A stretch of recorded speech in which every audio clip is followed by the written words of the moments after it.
intervensi kemampuan berpikir dan sebagainya, termasuk psikologi dan kesadaran kita itu harusnya selalu berpengaruh dua hal.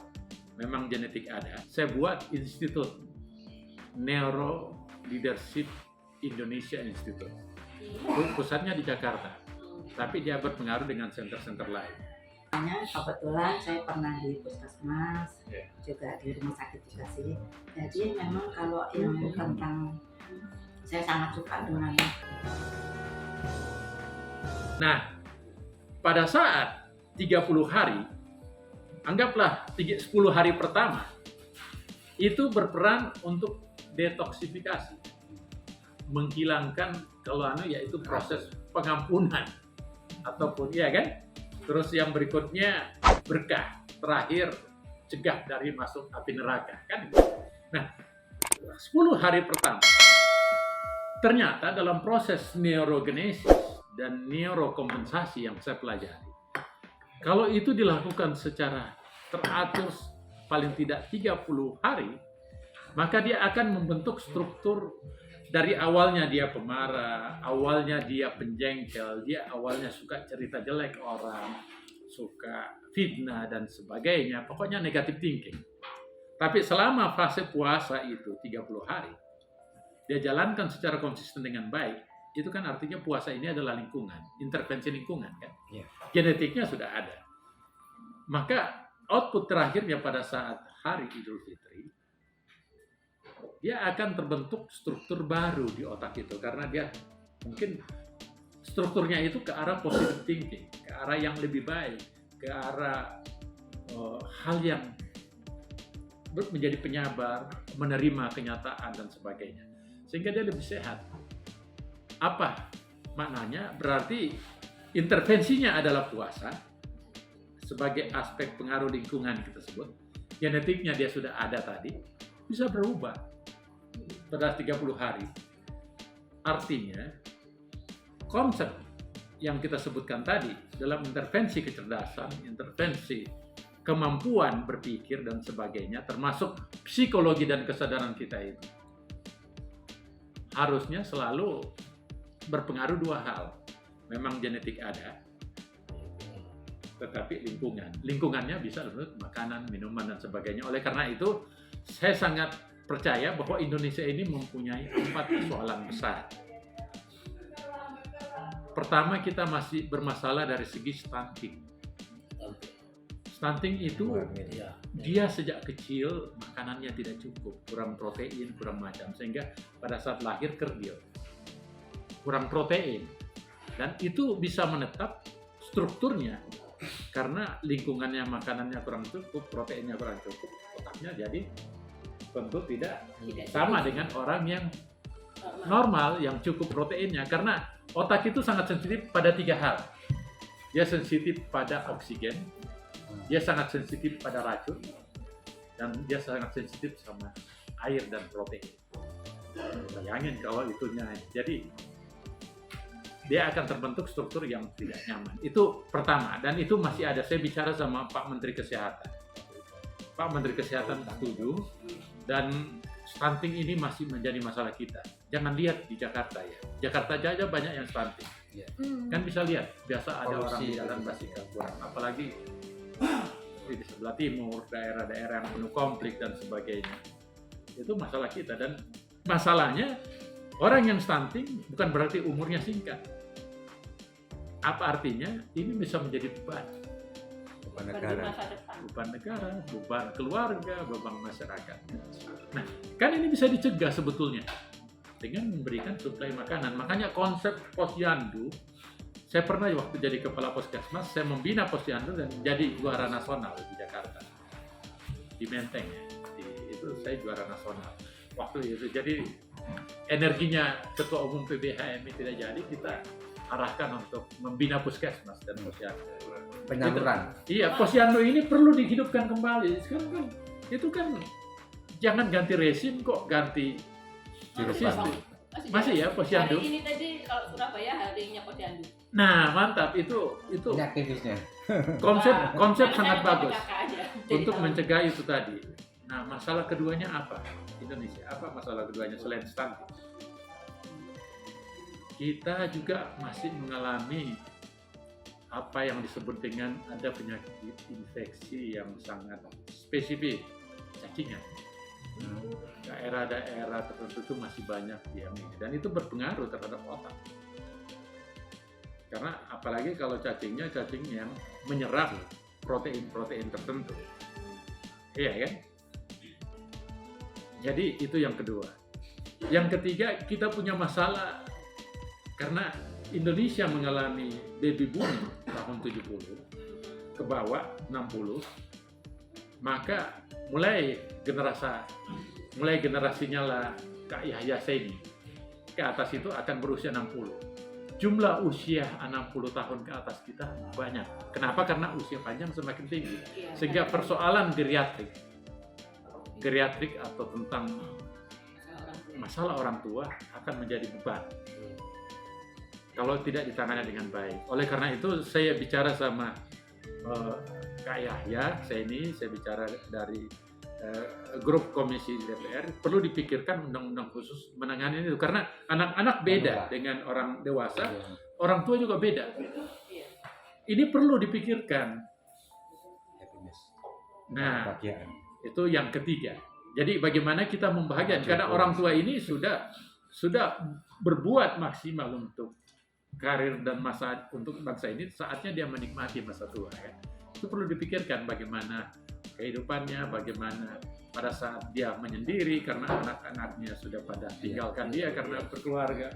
Itu belum ada.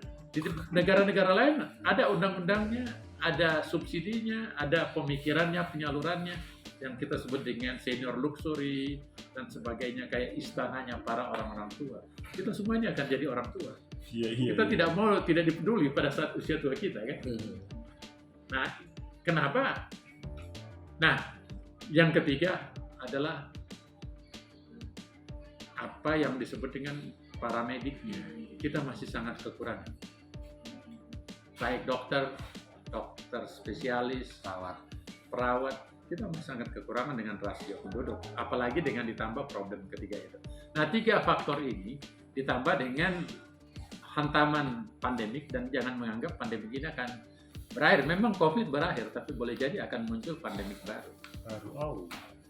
Nah, itu kita harus siap dengan segala kondisinya. Dan semua faktor-faktor ini, singkat cerita, ilmu kepemimpinan berbasis neuro leadership sangat dibutuhkan.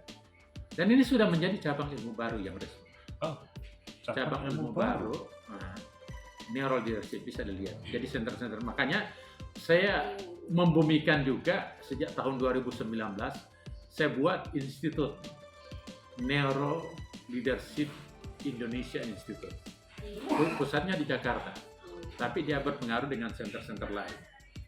Karena saya ingin mengengagement, mempengaruhi pengambil keputusan bahwa saatnya ilmu ini dimanfaatkan dalam kepemimpinan, dan saya berharap juga HMI bisa mengadop. Iya kan? Kalau zamannya dulu Cak Nur kan NDP-nya diadop. Nah, mungkin di zaman sekarang nggak usah lah menjadi doktrinnya ini, tapi ilmunya dimanfaatkan lah oleh kader-kader HMI itu. Kita kader HMI, iya kan? Ilmu neuro leadership itu saatnya dimanfaatkan. Mungkin dalam training HMI, training kepemimpinan. Masukkan materi gitu, dan saya siap menjadi materi. Saya punya tim juga, tim bisa menyampaikan, tidak harus kan banyak tim saya di Jakarta. Jadi bagian dari silabus kan diadop sama Universitas Insan Cita UICI Indonesia itu. Prof. Laude memanggil saya dan saya menjadi pembimbing utamanya untuk neuropsikologi kan, karena memang paralel itu, wah ternyata banyak. Dari 8.000 peminat, dia ada 5 program studi, 5.000 berminat masuk ke neuro ini. Jadi yang mampu diterima cuma 500. Wah, jadi Prof. Laude Kamaludin langsung, terima kasih Prof. Ikrar. Ternyata 5.000 yang daftar. Iya, tanyalah situ. Banyak sekali kan 8.000 total. Yang target 500 daya tampungnya. Daya tampungnya kan Ya, kita berbagi ilmu sebanyak mungkin. Apa gunanya berguru puluhan tahun? Iya. Karena kan cari duit kan. Kita ingin bagaimana Mengamalkan ilmu. karena filosofinya Rasulullah kan anak yang soleh, ilmu yang bermanfaat dan jariah. Mudah-mudahan saya salah satunya lah di antara itu. Amin. Boleh izin. Ya, silakan. Yang saya di puskesmas maupun posyandu ada ya Diperkenalkan dulu Mbak Larasati. Saya Emilia Raswati, kakak di grup tim ini di Aras namanya. Laraswati. Karena saya seorang dokter, jadi tim tak kecil. Dokter besar. Dokter besar, ada yang dokter kecil. Ya, jadi kebetulan saya pernah di puskesmas, juga di rumah sakit juga sih. Jadi memang kalau yang tentang saya sangat suka dengan anak-anak. Itu kalau yang tentang stunting dengan kecacingan itu memang sudah itu ya dari pemerintah ya. Iya. Bahwa itu memang akan ini ya tentang stunting terutama. Itu sudah masuk program utamanya Kementerian Kesehatan. Tapi itu kemarin karena ada yang terjadi pandemi kan jadi terhenti, terutama juga kami bermasalah dengan imunisasi juga. Karena terhenti semua, orang tua takut. Nah itu seperti itu. Kalau tentang obat cacing kita kan memang ada diberikan jadi pada bulan-bulan Februari dan seterusnya. Nah, saya juga tertarik dengan pengembangan otak.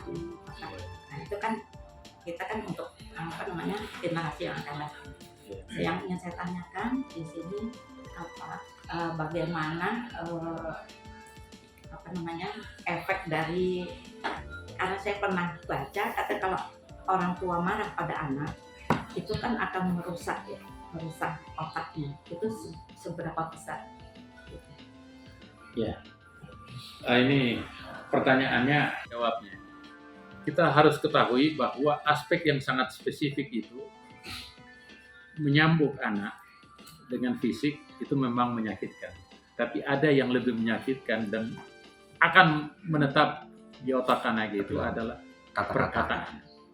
Oleh karena itu, saya pernah baca hadis yang menjelaskan jika ajarin anakmu itu berkata yang sopan. Jika kamu dalam kondisi marah, lebih bagus kamu diam. Kenapa? Ternyata dalam ilmu neuroscience begini. Pada saat kita cambuk seorang anak, sistem saraf sensorik itu meluas dari seluruh tubuh. Dan ini hanya sebagian kecil. Coba, cambukan itu dibanding area seluruh tubuh sangat kecil kan? Memang sakit pada saat itu, tapi dia mudah lupa. Saya waktu kecil juga mungkin beberapa kali saya dicambuk sampai orang tua saya lupa sudah. Tapi kata-kata manis orang tua saya dalam memotivasi saya untuk menjadi sukses. Salah satu, gini, saya itu 10 bersaudara. Bapak saya cuma guru sekolah dasar di kampung. 10 anak ini jadi sarjana.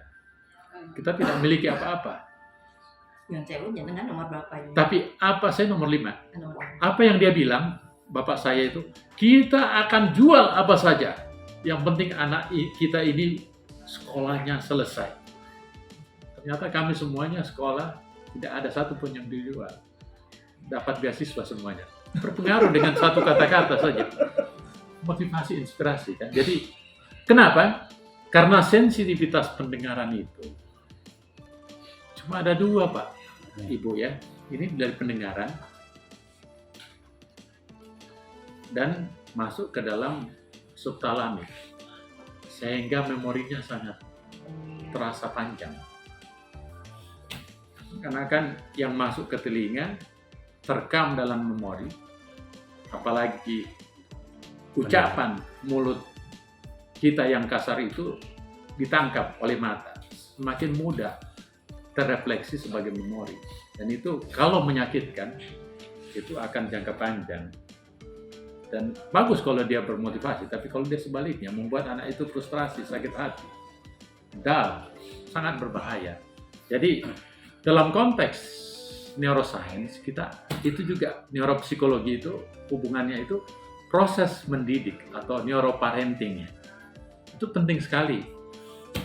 Ucapan dari kata-kata itu perlu dijaga. Mungkin sama juga dalam konteks bullying sekarang ini. Di sekolah dipukulin mungkin ya sakit pada saat itu. Tapi dengan dibullying dengan kata-kata, disorakin sama teman-teman itu sangat menyakitkan dan tidak akan hilang. Nah, saya lebih mau masuk lagi pada hal yang lebih mendalam bahwa kita berada di era sosial media sekarang ini. Sosial media itu